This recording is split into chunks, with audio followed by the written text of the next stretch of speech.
All right, here we're going to do Blur's Song 2. This is the intro to bar measure drum beat. We'll play it really slow at 50%. And here we go.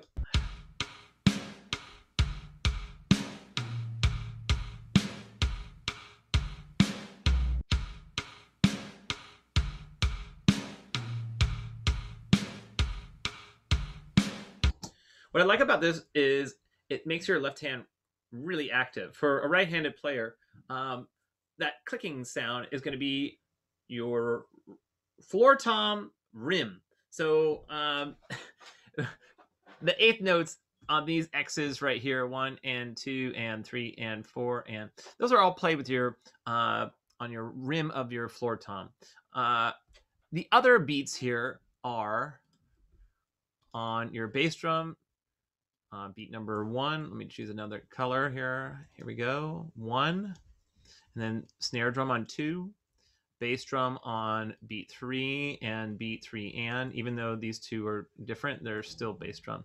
And then beat number 4 is going to be on your snare drum, and beat 4 and this is actually going to be on your rack tom with your left hand. So as soon as you hit your snare drum on beat number 4, head over to the rack tom and play beat 4 and. Okay, so do that, do that, do, and your left hand is going to play that rack tom. Okay, so I'm going to put tom over here, tom rack. All right, or rack tom. Got it?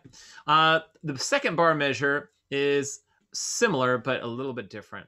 All right, so I'm going to write out the same beat here. For beat number 1, it's going to be obviously 1. Oh, you know what? I'll make that in pink. Here we go. So 1 and, those are bass drum beats. And then 2, that's snare. And then 2 and, that's a bass drum beat. And then and of 3 is going to be a bass drum beat. And then 4 is going to be a snare. And then this last and is going to be a floor tom. All right, so this is similar, like I said, to the first bar measure. And it's a floor tom. And you're going to play these two beats with your left hand. If you're a right-handed player, you're playing with your left hand. If you're a left-handed player, you're playing with your right hand. The same hand that's playing, it's the snare drum, will play these rack tom and floor toms. And I'll demonstrate. Here we go. Here we go. Here we go.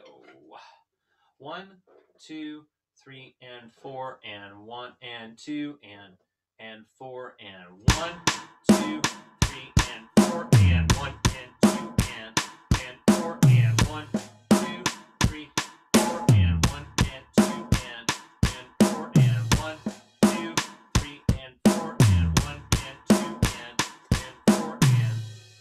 All right, my triggers on this floor tom, they're sounds like the crash cymbal is playing at the same time. I don't mean to do that, but I guess this connection might be a little bit loose. It's funny because in song. Okay, here we go. Let's try it again.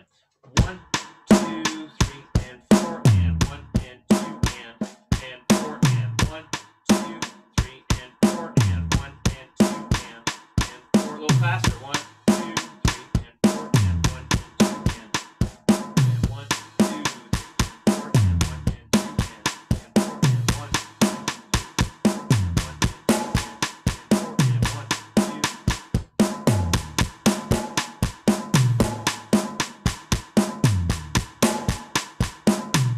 Sorry, the triggers are a little bit off, but I think you will get the point.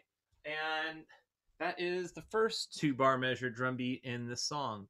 We'll pause and we're going to go to the next one in just a moment.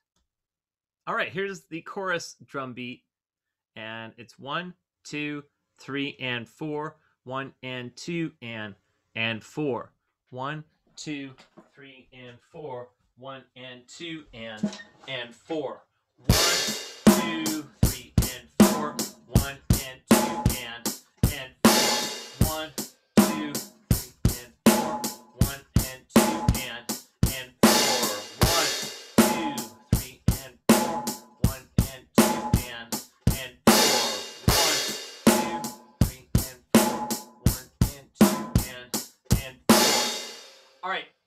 So the bass and snare patterns are 1, 2, 3, and 4. 1 and 2 and 4. Notice there's no 4 and there's a crash and a snare drum on beat number 4. So I use my left hand. Right-handed players can use their left hand to play the snare drum and their right hand to play the crash at the same time on beat 4. Notice on the first beat of the first bar measure, you're going to hit your crash and your kick drum. So just to practice that transition is really important. So the and 4, 1. So and 4, 1. And 4, 1. Yeah, do it a couple of times. And 4, 1. All right. Let's add it into the whole drum beat. 1, 2, 3, and 4. 1 and 2 and 4. 1, 2, 3, and 4. 1 and 2 and 4. 1, 2, 3, and 4. 1 and 2 and 4. A little faster. 1,